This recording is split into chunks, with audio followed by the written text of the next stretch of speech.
organizuoti, bet sukurti kūrybinį meninį filmą. Ir mes sutarėme, kad tikrai imsimės šios veiklos ir tą projektą įgyvendinsime. Tai dabar pradžioje jūs pristatysite scenarijus, kuriuos parašėte grupėse ir tiesiog pasakysite, kaip jums sekėsi, kas pavyko, kas buvo gerai, kas nelabai. Ir tiesiog aptarsime problemas ir tiesiog kaip jums pavyko perteikti pasakos dalies turinį. Tai pirmai grupiai buvo pirma scena, tai gal berniukai tiesiog ir eikite priekyje ir pristatysite tai, ką jūs užrašėte. Viskas skaityti reikia tiesiog. Tiesiog vienas, kitas, kaip man pasidaryti. Pirma scena, taip? Pirma scena apie trečią brolį. Taip, viskas skaitys, ką? Veiksmas vyksta trumpai pasakotai. Kartą buvo 3 broliai, 2 išmintingi ir 1 kvailys. Išmintingieji naktimis eidavo, tai yra važiuodavo į girią vogti malkų, o kvailys namus saugojo. Vieną sykį išmintingieji broliai pasiskubino namo labai anksti iš miško be malkų ir bėgė į trobą, vienas per kitą pradėjo šaukti. Broliai. Broliai. O tai brolys laimė, matiškai laimė. Antras brolis. Tada Dievas brolyčiai. Tai kokia yra toji baimė, kaip jinai atrodo.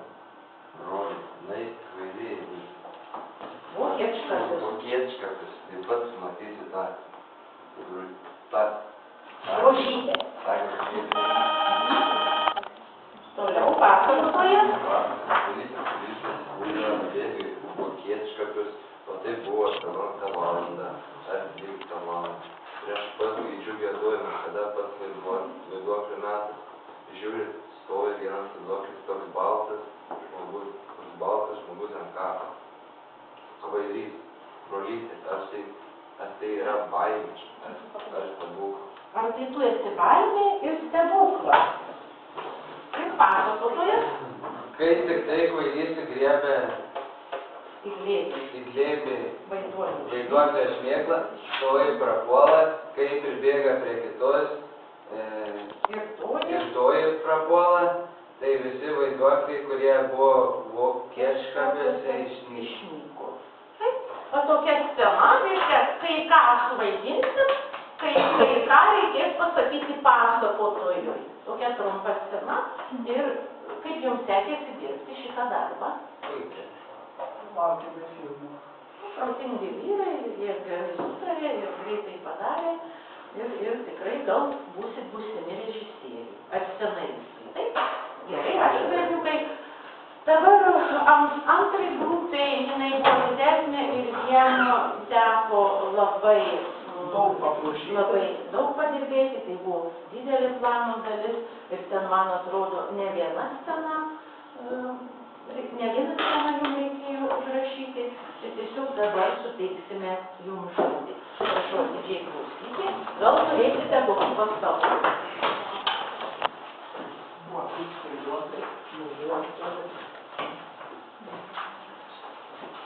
Antra scena, taip? Antra scena, veiksmas vyksta miške, keliu bėga kvailys ir sutinka poną pačiajantį kartą. Ošia miškas. Pasakotojas.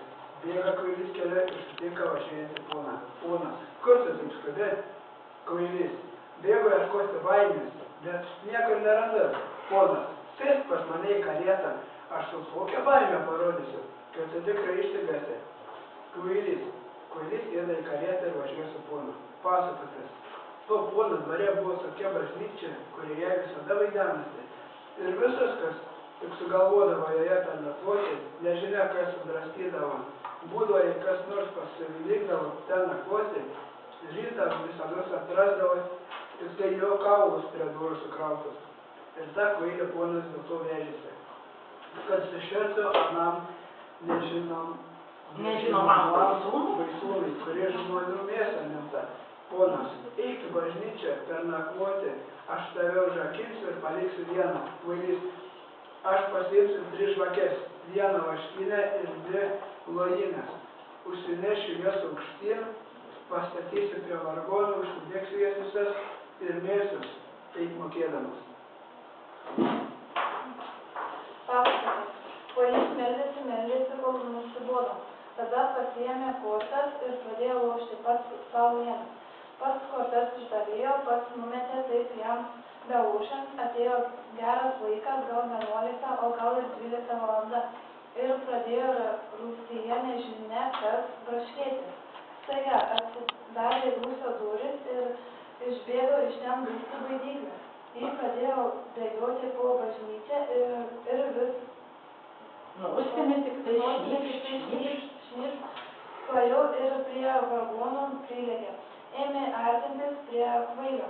Šis nutvėrė ją už rankos ir sako: Aha, gerai, kad atėjai dviese, bus geriau lošti. Įduoda į rankas loštą kartą. Kortų. Čia tiesiog veiksmas toks. Įduoda kvailys tam vaiduokliui kortą. Turi vyresnę kortą. Kvailio žodžiai, juk turi vyresnę kortą. Vaiduoklis nukerta vieną ir kitą kartą. Jis neva lošė su antra ranka užspaudė vieną žvakę. Pasakotojas. Kvailys to nepastebėjo. Truputį palaukęs vaiduoklis užspaudė kitą žvakę. Norėjo ir trečiai jį taip padaryti, tačiau toji buvo vaškinė. Todėl jos negalėjo užkaisinti. Dar po kiek laiko vaiduoklis kišo savo išdžiūvusią ranką prie kvailio gerklės. Šis taip paukšt jam per nagus ir sako: Kvailys, kad atėjai lošti, tai ir lošk, o nagų neapkaišio, kur nereikia. Vaiduoklis dar palošė. Čia pasakotojo žodžiai. Vaiduoklis dar palošė valandėlę ir vėl kišo savo kaulėtą ranką prie kvailio gerklės. Šis vėl numestė ranką paliepė lošti. Ir trečią kartą vaiduoklis vėl kišo ranką prie jo gerklės. Kvailys supykęs, kad pastumsi kaip tas drėktis žemyn, tik tai sužvangėjo, suskambėjo kažkas atloje ant žemės ties rūsio durimis. Kvailys nusigandęs pagriebė žvakę ir marš žemyn, lapatai nugirdėjo, įlėkė į rūsį, o ten, kur tik pažiūri, pusė rūsio raudonųjų, tai yra pinigai, raudoniai pinigai. Mat tas vaiduoklis tai buvo vaikščiojantieji pinigai. Kvailys nusimausi kelnes, nusirengsiu marškinius ir pasiėmęs pinigų susipilsiu juos į savo drabužius. Pasakotojas. Kvailys pasiėmęs pinigų ir susipylęs juos į savo drabužius, padėjo juos prie durų, o pats vaikščiojo nuogas po bažnyčią visą naktį, taip išvargo vargšėlis. Taip, tokia ilga dalis ir šita grupė tai nutarė ją inscenizuoti. Čia matote irgi, kai ką reikės suvaidinti, kai ką reikės pasakyti. Aišku, čia dabar tos scenarijus yra tik griaučiai, tik apmatai. Reiškia, viską mums kuriant filmą reikės pritaikyti prie kūrybos proceso. Taip? Gerai, sėskit, ačiū labai. Jau pradėsim kitą pamoką. Dar reikia žodžiais išmokti. Taip, reikės daug ką mums gauti, jūs man padėsite, aišku, tai bus bendras darbas ir, aišku, tikriausiai pasidžiaugsime tuo galutiniu variantu. Taip? Ir paliksit mokyklai apie save kažkokią atminimą. Taip, tai bus tikrai toks labai naudingas darbas. Ir toliau trečia grupė, mažesnė, jam pabaiga, paskutinės temos.